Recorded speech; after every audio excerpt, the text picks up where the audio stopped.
اعوذ باللہ من الشیطان الرجیم بسم اللہ الرحمن الرحیم رب اشرح لی صدری ویسر لی امری واحلل عقدۃ من لسانی یفقہوا قولی صدق اللہ العظیم۔ محترم سامعین کرام، آج سے ہم قرآن کریم کے مختلف موضوعات کا ایک سلسلہ شروع کر رہے ہیں۔ آج ہم قرآن کریم کی روشنی میں کچھ معاشرتی اخلاقی پہلوؤں کا جائزہ لیں گے کہ قرآن کریم ہماری ان معاملات میں، عائلی مسائل میں اور معاشرتی مسائل میں کیا رہنمائی کرتا ہے۔ بسم اللہ الرحمن الرحیم۔ سورہ العنکبوت کی آیت نمبر 17 میں فَابْتَغُوا عِندَ اللَّهِ الرِّزْقَ، خدا نے مقرر کیے ہوئے قاعدوں کے مطابق رزق کو تلاش کرو۔ خدا کے مقرر کیے ہوئے قاعدے، یعنی اللہ تعالیٰ نے رزق کا ایک قاعدہ اصول بنایا کہ آپ رزق کی تلاش کریں، جد و جہد کریں، کوشش کریں اور اللہ تعالیٰ آپ کو رزق عطا کرے گا۔ اس کو قرآن کریم میں ایک جگہ سے ایسے بھی کہا گیا، لیس للانسان الا ما سعی، انسان کو وہی کچھ ملتا ہے جس کے لیے وہ کوشش کرتا ہے، توگ و دو کرتا ہے، جس کے لیے محنت کرتا ہے، اس کو وہ کچھ ملتا ہے۔ یا اس کو ایک اور مفہوم میں حدیث پاک میں کہا گیا، السعی منی والاتمام من اللہ، تم کوشش کرو، کار تکمیل تک اللہ پہنچا دے گا۔ یعنی رزق کی تلاش کرنی چاہیے۔ اللہ واللہ خیر الرازقین، اللہ تو بہت بہتر رزق دینے والا ہے، مگر اسباب کی دنیا میں ہم رہ رہے ہیں تو ہمیں ان اسباب کو بروکار لاتے ہوئے ہمیں رزق کی تلاش کرنی ہوگی۔ اسی طرح کہا گیا کلوا واشربوا ولا تسرفوا، سورہ اعراف آیت نمبر 31، کلوا واشربوا ولا تسرفوا، کھاؤ پیو لیکن اسراف مت کرنا، یعنی ضروریات سے زیادہ نہ کھاؤ، اور آپ ضرورت سے زیادہ کھاتے ہو تو بدہضمی ہوتی ہے، مختلف تکالیف پیدا ہو جاتی ہیں، تو اس لیے کہ ضرورت سے زیادہ یا بلا ضرورت نہ کھاؤ، کھاؤ پیو مگر اسراف نہ کرو۔ اسی طرح سورہ بقرہ کی آیت نمبر 168 میں کہا کلوا مما فی الارض حلالا طیبا، زمین میں جو کچھ حلال اور خوشگوار ہے اسے کھاؤ، یعنی حلال اور طیب چیزیں، اچھی چیزیں جو آپ کی صحت کے مطابق اچھی ہوں۔ سورہ نور میں لیس علیکم جناح ان تأکلوا جمیعا او اشتاتا، یہ اس میں کوئی حرج نہیں کہ تم اکٹھے کھاؤ، جمیعا اکٹھے کھاؤ یا علیحدہ علیحدہ، جیسے تمہیں سہولت ہو اس طرح کھاؤ، یعنی دسترخوان بچھا کر اور اس طریقے سے آپ کھاؤ اکٹھے، تو یا علیحدہ علیحدہ آپ کھانا چاہتے ہو اپنے اپنے ٹائم پہ، جیسے آپ کو سہولت ہو اس طریقے سے آپ کھانا کھاؤ۔ اور اسی طرح زیب و زینت، لباس کے بارے میں قرآن نے کہا قل من حرم زینت اللہ التی اخرج لعبادی، اللہ نے اپنے بندوں کے لیے جو زیب و زینت کی چیزیں پیدا کی ہیں انہیں کون حرام قرار دے سکتا ہے؟ یعنی لباس وغیرہ اور جو زینت کی جو بے حیائی کے زمرے میں نہیں آتی، ایسی زینت کی اشیاء کو اللہ کے علاوہ کوئی حرام قرار نہیں دے سکتا، کہ صفائی نصف ایمان ہے۔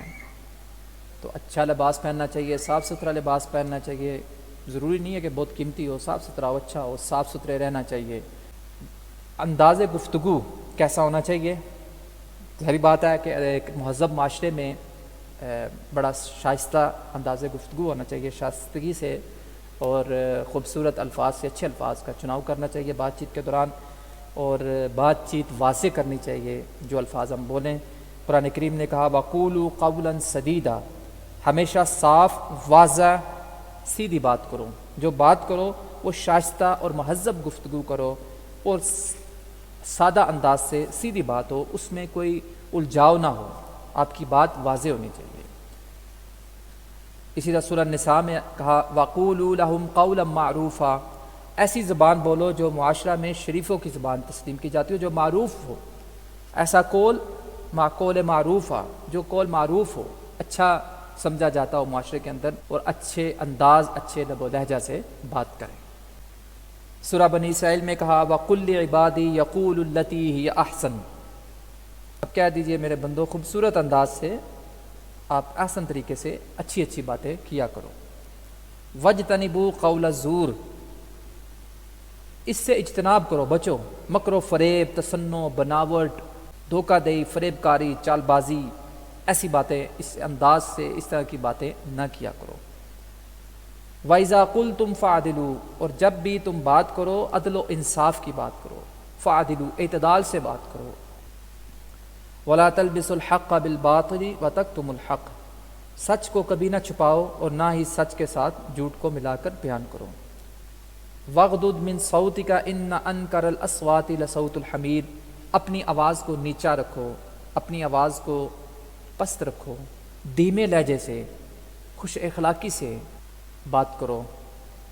بات چیت دھیمے لہجے سے کرنی چاہیے، کیوں کہ جو چیخ چنگار والی اور بڑی بدصورت آواز ہے وہ لصوت الحمیر، وہ گدھے کی آواز ہوتی ہے۔ تو ایسی بدترین آواز کی مانند چیخ و پکار کرتے ہوئے گفتگو نہ کرو، شائستگی سے، آرام سے بات چیت کرنی چاہیے۔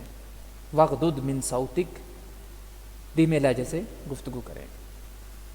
اور گفتگو کے دوران ان باتوں کا بھی خیال رکھنا ہے کہ بے حیائی کی باتیں اور ایسی فحاشی کی باتیں نہ کی جائیں۔ وَالَّذِينَ هُمْ عَنِ اللَّغْوِ مُعْرِضُونَ، لغو باتوں سے ہمیشہ پرہیز کرتے ہیں۔